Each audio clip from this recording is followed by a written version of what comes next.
ठाकुर जी ने आपसे क्षमा मांगी। मैं भी आप सबसे देरी के लिए माफ़ी चाहती हूँ। सोहनलाल जी की विधानसभा में कुछ मीटिंगों की वजह से देरी हुई है, लेकिन मैं पत्रकार साथियों को बताना चाहती हूँ कि सोहनलाल जी कांग्रेस के उम्मीदवार के तौर पर 25 अक्टूबर को अपना नामांकन करने जा रहे हैं। मेरा यहाँ पर स्पेसिफिक प्रेस कॉन्फ्रेंस करने का मतलब ये था कि ये जो विधानसभा सुंदर नगर है, यहाँ पर भाजपा के विधायक रहे, यहाँ पर भाजपा की डबल इंजन की सरकार रही, लेकिन उसके बावजूद सुंदर नगर का जो विकास था वो हम अपनी आंखों से, अगर मैं इस लेख की ही बात करूं तो विकास कम विनाश ज्यादा दिख रहा है। मैं हैरान हूं, कुछ तस्वीरों को मैं देख रही थी, जो तस्वीरें हेडलाइन बनती हैं कि यहाँ की एक लेक, खूबसूरत लेक, पर्यटन की दृष्टि से यहाँ पर लोगों का खिंचाव रहा, लेकिन ये लेक की हालत आप देख सकते हैं। लेक नहीं नाला में कब तब्दील हो जाएगी ये आप नहीं कह सकते। ये तस्वीरें ये आप ही के मीडिया से ये इनकी देन है, यहाँ के स्थानीय भाजपा विधायक और सरकार के होते हुए कोई बहाना नहीं है कि मैं विधायक था, सरकार की थी, सुनी नहीं, फंड नहीं मिला, पैसा नहीं मिला। अगर पैसा आया भी तो कहाँ गया, ये सुंदर नगर की जनता पूछ रही है, क्योंकि हमें लगता है कि पैसा की कमी नहीं थी, लेकिन नियत और भ्रष्टाचार कारण था। अगर मैं अपराध के, आप मेरे बाद आप दोबारा एक बार एड्रेस करिएगा, जो इशू रह जाएगा जरूर आप बताइएगा। हाँ जी, अगर मैं अपराध की दृष्टि से देखूं, ये मंडी जिला है। मंडी रिपोर्ट्स मैक्सिमम 162 बलात्कार, ये 162 आंकड़ा भाजपा की होगा, हमारे लिए ये 162 हमारी बेटियां हैं। मंडी के अंदर ही 3 साल में सबसे अधिक बलात्कार मंडी, जहां से खुद जयराम ठाकुर जी आप आते हैं, जहां से आपके हम प्रधानमंत्री हमारे दिल्ली से नारा देते हैं, बेटी बचाओ बेटी पढ़ाओ। 162 बेटियों को न्याय नहीं, ये 3 साल में हुआ है। और हमने जब 21 और 22 के आंकड़े मांगे सरकार से, सरकार ने कहा हमारे पास कोई आंकड़े नहीं। आरटीआई डालिए, जानकारी ले लीजिए। क्यों सरकार आंकड़े छुपा रही है? क्योंकि हमें लगता है कि ये जो मंडी हाईएस्ट बलात्कार में 162 बेटियों के खड़ा है, इसके आंकड़े बहुत आगे निकल चुके हैं, इसलिए सरकार ने छुपा ली, अब जानकारी ही जारी नहीं कर रहे हैं। चंडीगढ़ की युवती के साथ सुंदर नगर में क्या छवि बन रही है सुंदर नगर की। हिमाचल और बाहर पर्यटन स्थल है ना, बाहर से लोगों को आना है। अगर ये हालात बनेंगे सुरक्षा के मद्देनजर तो कैसा रहेगा।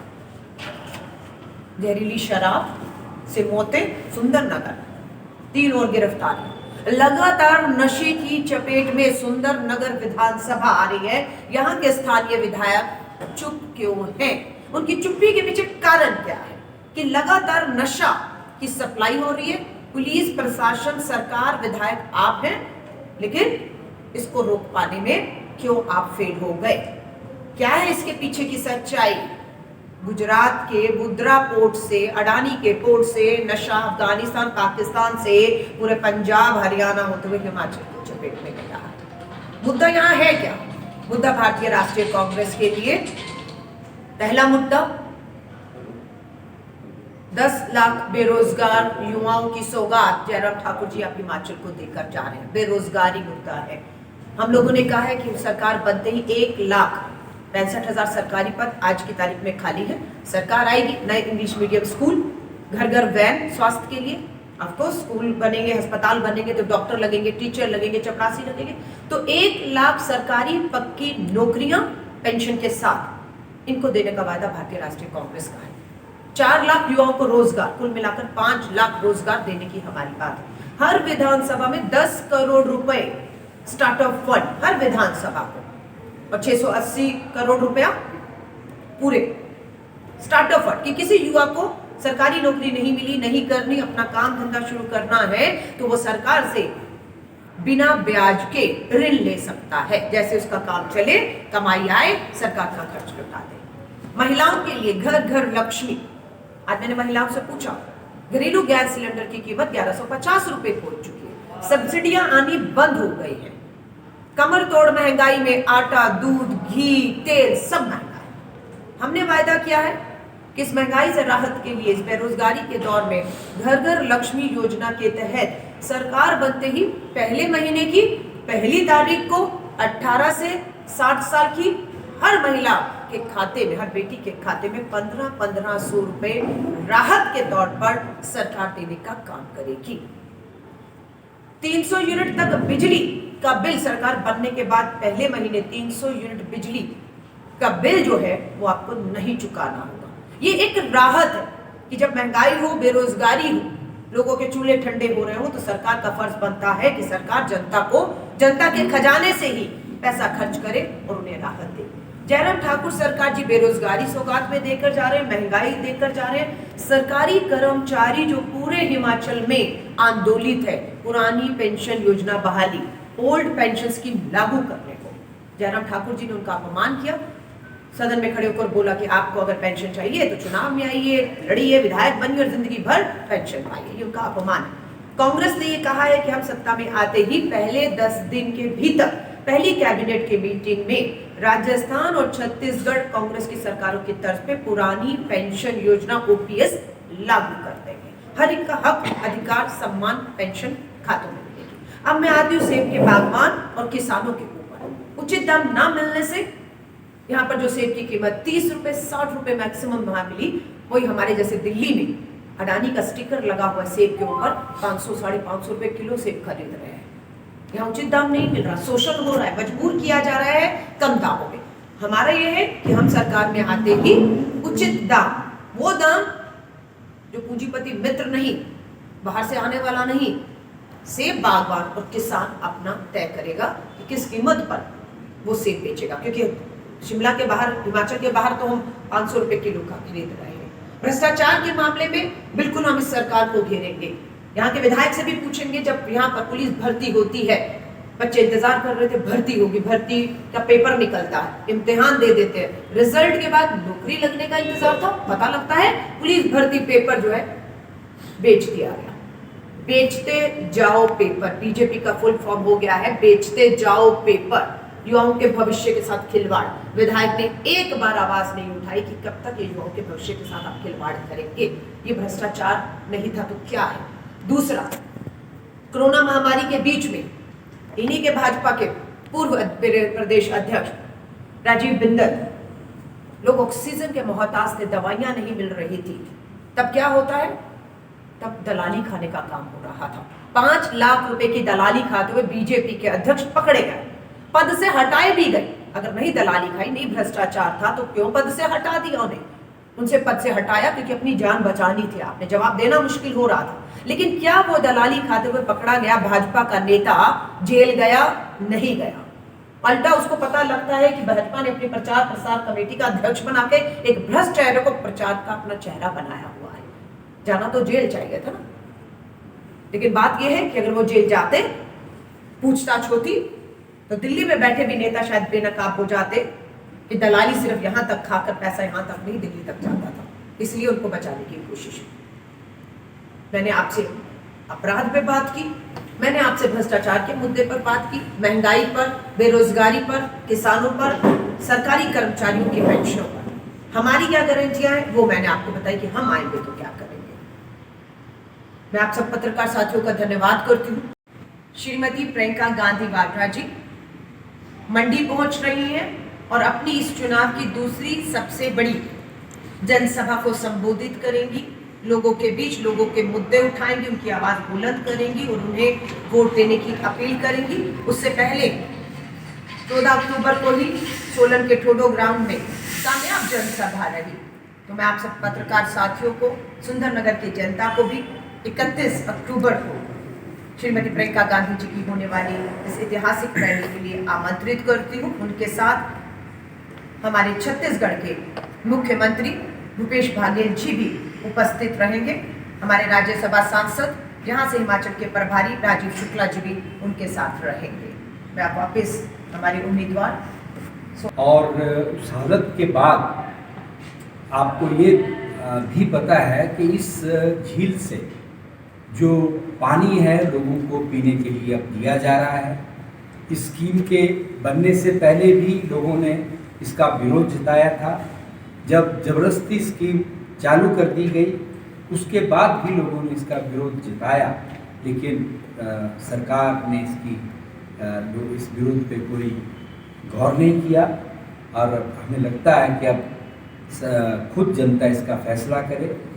दूसरा, जो विकास के नाम पे अभी कुछ दिन पहले जब कुछ ही दिन शेष थे आचार संहिता लगने के, मैं बताना चाहता हूं आपको कि उस दौरान रिकॉर्ड उद्घाटन हुए और शिलान्यास पट्टिकाएं लगाई गई। उद्घाटन उन स्कीमों के हुए, उन प्रोजेक्ट्स के हुए जो पूर्व में कांग्रेस पार्टी ने शुरू किए थे। पर मुझे अफसोस है कहते हुए कि ये सरकार 5 साल में उन कार्यों को पूरा नहीं करा सकी और जितने भी उद्घाटन किए वो आधे अधूरे भवनों के किए, जिसमें काम चला हुआ था। अभी भी अगर उद्घाटन के इतने दिनों बाद भी आप जाकर देख सकते हैं कि उनमें, उन भवनों में अभी भी दरवाजे, खिड़कियां, फर्श नहीं बने। तो ये दर्शाता है कि किस तरह का विकास इस सरकार ने 5 साल में यहाँ किया। और जो पट्टिकाएं लगाई हैं शिलान्यास की, लोग हैरान हैं कि ये स्कीम क्या स्कीम है और कब इसका शिलान्यास किया गया। जिन लोगों के लिए वो स्कीमें बनी उनकी गैर हाजिरी में रात को पट्टिकाएं लगाई गई। ये एक नया रिवाज भारतीय जनता पार्टी ने शुरू किया है। ये रिवाज बदलने की बात करते हैं, लेकिन जो विकास का एक रिवाज था कि जब कोई प्रोजेक्ट लॉन्च होता था तो लोगों की मौजूदगी में उनको बताया जाता था कि इस प्रोजेक्ट के लिए इतना पैसा सैंक्शन है, इसकी अप्रूवल हो चुकी है, इसका एडमिनिस्ट्रेटिव एक्सपेंडिचर अप्रूवल होने के बाद, टेंडर लगने के बाद शिलान्यास किए जाते थे। लेकिन ये पहली सरकार है जिसने बिना किसी बजट प्रोविजन के बहुत सारे उद्घाटन किए और शिलान्यास किए हैं। उद्घाटन तो आधी स्कीम उसकी भवनों के किए हैं। ये जो अभी पिछले कुछ दिनों में हुआ, ये आप लोगों को हम बताना चाहते हैं। अब आप पूछा है कि योजनाएं हैं, पैसा कहां से आएगा। आप इस हकीकत को भी जानते हैं, हिमाचल की पहली सरकार जब बनी और जयराम ठाकुर जी की सरकार बनने तक शायद इतना कर्ज, आप पूरे हमारे भाजपा के मुख्यमंत्री रहे हो, कांग्रेस के, इतना कर्ज नहीं था जितना कर्ज पिछले 5 साल में जयराम ठाकुर जी ने बढ़ा दिया है। दुगना हो गया। एक तरफ सारी सरकार है, एक तरफ जयराम ठाकुर सरकार। सौगात में हमें मालूम है 70,000 करोड़ का कर्ज छोड़कर जा रहे हैं। लेकिन आपने से कहा पैसा आएगा कहां? पैसा आएगा सरकारी खजाने की लूट को बंद करके। जिस तरह से जयराम ठाकुर जी ने सरकारी खजाने की लूट में छूट दे दी, हेलीपैड बन रहे हैं, हेलीपैड खरीदे जा रहे हैं, गाड़ियां खरीदी जा रही हैं, सरकारी खर्चे को कम करना होगा। हमें सरकारी खजाने की लूट को बंद करना होगा। हमें जो रेवेन्यू है, सरकार के खजाने में पैसा आता कहां से? रेवेन्यू से आता है। पर्यटन का स्थल है, देवभूमि है, यहाँ पर ऐसी लेक है। जब पर्यटन बढ़ेगा, व्यापार बढ़ेगा, तो जरूर पैसा सरकारी खजाने में आएगा। अभी हम हालात देख रहे हैं, यहाँ पर पर्यटन की दृष्टि से कहें, धार्मिक स्थलों के को बेहतर करने की हालात में कहें, हर हिसाब से ये जो है एक चोट पड़ रही है। हमारा वायदा, हम भ्रष्टाचार, मैं आपको फिर कह रही हूँ, सरकारी खजाने से पीपी किट खरीदी जानी थी। वो किट मान लीजिए 1 लाख की थी तो 5 लाख की दलाली खाई जा रही थी। वो सरकारी खजाने की ही तो लूट हो रही थी। हमारा ये वायदा है, हम इस सरकारी खजाने की लूट को नंबर 1 बिल्कुल पूरी तरह खत्म करेंगे। नंबर 2, सरकारी रेवेन्यूज जहां से आने हैं, हम वो सरकारी रेवेन्यू इस खजाने तक पहुंचाकर यही से लोगों को राहत देने का काम करेंगे। मुझे हैरानी सी बात की है कि जयराम ठाकुर जी ये चुनाव हिमाचल के मुद्दों पर नहीं, हिमाचल की चारदीवारी के बाहर क्या घटित हो रहा है देश पर, उस पे लाकर चुनाव लड़ना चाहते हैं। यही से उनकी हताशा, निराशा, बौखलाहट और हार दिखती है कि मुद्दा राहुल गांधी, उनकी भारत जोड़ो यात्रा है, मुद्दा हिमाचल के अंदर बेरोजगारी, महंगाई, पुरानी पेंशनें और किससे बागवानी, उस पर वो बात नहीं कर रहे। आ जाइए, राहुल गांधी जी को भारत जोड़ो यात्रा शुरू करने की जरूरत पड़ी ही क्यों? क्योंकि भाजपा के ही दिल्ली से सांसद, नाम है परवेश साहब सिंह वर्मा, क्या सांप्रदायिकता की जो है वो जहर घोल रहे हैं। यही से हमीरपुर से भाजपा के सांसद अनुराग ठाकुर का नारा क्या था, हिंसक नारा, ये उम्मीद गोडसेवादियों से ही की जा सकती है। तो जब इस तरह का जहर नफरत बांटने की कोशिश देश में होगी तो श्री राहुल गांधी जी को 1000 किलोमीटर से अधिक का सफर तय कर चुके हैं। पूरा तमिलनाडु, केरला, कर्नाटका पार करते हुए तेलंगाना पहुंच चुके हैं। 3572 किलोमीटर की यात्रा है। मुद्दा क्या है? सिर्फ भारत जोड़ना है, नफरत, जहर, जाति, धर्मों पर नहीं। इससे बौखलाहट में क्यों है जयराम ठाकुर जी? आप उम्मीद थी आप भी ऐसी कोई यात्रा शुरू करते, लेकिन आपकी हिम्मत नहीं हो रही। वो तो जम्मू कश्मीर से कन्याकुमारी से जम्मू कश्मीर तक चलेंगे, आप हिमाचल के एक कोने से दूसरे कोने चलकर तो दिखा देते। बेरोजगारी, महंगाई के मुद्दे पर आपको भी पता है जो राहुल गांधी कर रहे हैं वो गोडसेवादी नहीं कर सकते हैं। 45 साल के बेरोजगारी के, कितने 45 साल बेरोजगारी के रिकॉर्ड अभी ही टूटे। 100 रुपया पेट्रोल आजादी के 75 साल में पहली बार शतक लगाया है। एलपीजी गैस का सिलेंडर पहली बार 1150 पर पहुंचा है। भुखमरी में 120 देशों में भारत 107 में जब खड़ा होता है और पता लगता है पाकिस्तान, नेपाल, भूटान, पड़ोसी देश भी हमसे बेहतर है।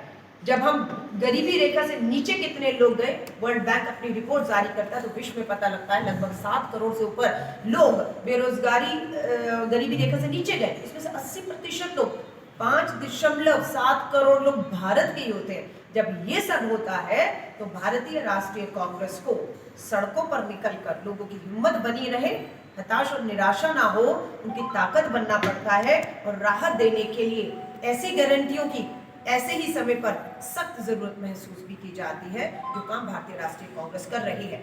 आज सबको पता है कि महिलाओं के लिए कांग्रेस घर घर लक्ष्मी योजना के तहत 1500 देगी। भाजपा के लिए क्या ला रही है? पूछिए महिलाओं से, एक भी महिला नहीं बता पाएगी, एक भी युवा नहीं बता पाएगा कि इस बार भाजपा क्या कर रही है। क्योंकि भाजपा अपनी पुरानी 2017 में दी गई डबल सरकार की गारंटियों को भी पूरा नहीं कर पा रही, उल्टा उसके बेरोजगारी, महंगाई, कर्ज में छोड़कर जा रही है।